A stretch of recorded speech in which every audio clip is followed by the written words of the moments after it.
When we think about the fall of Rome, what comes to mind? Barbarians storming the gates, emperors being poisoned in palaces.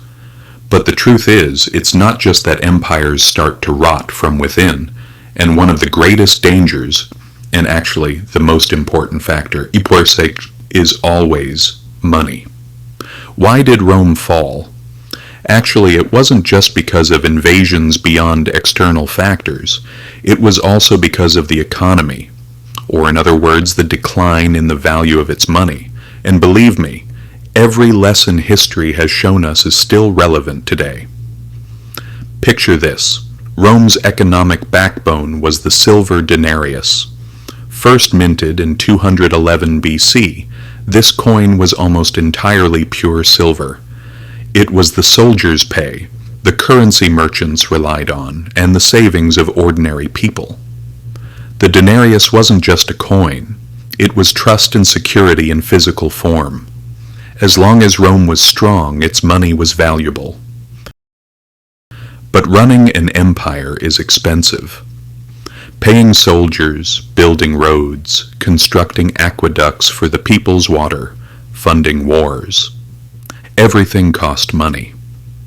By the 2nd century AD, Rome was struggling to defend its borders, and tax revenues were no longer enough. The emperors found a solution: reduce the value of the very money that had become the backbone of their administration. During Augustus's reign, a denarius contained about 98% silver. By the beginning of the 3rd century, that had fallen to 3%. What was once nearly pure silver had become a bronze disc with just a thin silver coating. People noticed immediately, and prices started to soar. What once cost 1 denarius for a loaf of bread now required dozens. Soldiers demanded higher pay. Merchants turned to gold or bartering, and local economies began to collapse. And so a vicious cycle began. Public trust in both the currency and the imperial administration was undermined. More debased coins were issued, and inflation drove the economy further into disaster.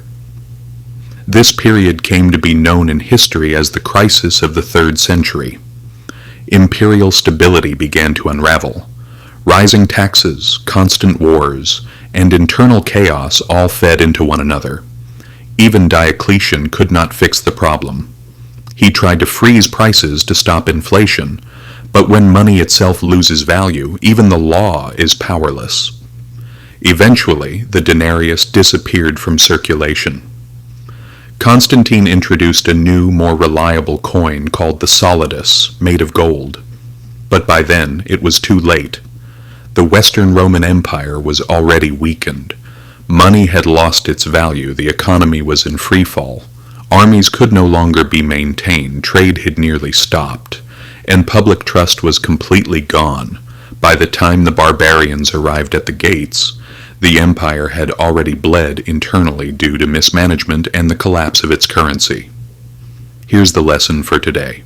No money, no trust. Rome thought it could deceive its people and delayed taking responsibility. Today, governments attempt similar tricks, trying to erase debt through inflation. The result? The people pay the price, wealth disappears, and trust is either lost or never fully restored. History is full of examples like this, and here are just a few. Weimar Germany. 1 loaf of bread cost 1 mark before the war. By 1923, it cost 200 billion marks. Wages had to be carried in wheelbarrows and sacks. Zimbabwe. In the early 2000s, money became so worthless that citizens had to shop in US dollars. United States. In 1971, the dollar was taken off the gold standard, and its value has been steadily eroding ever since. The lesson is simple. Inflation is not an accident, it is policy. True wealth is not found in paper money, but in assets that hold value, land, the skills we develop, productive businesses. Remember, the danger begins in the treasury long before the barbarians reach the gate. History has shown this to us over and over again.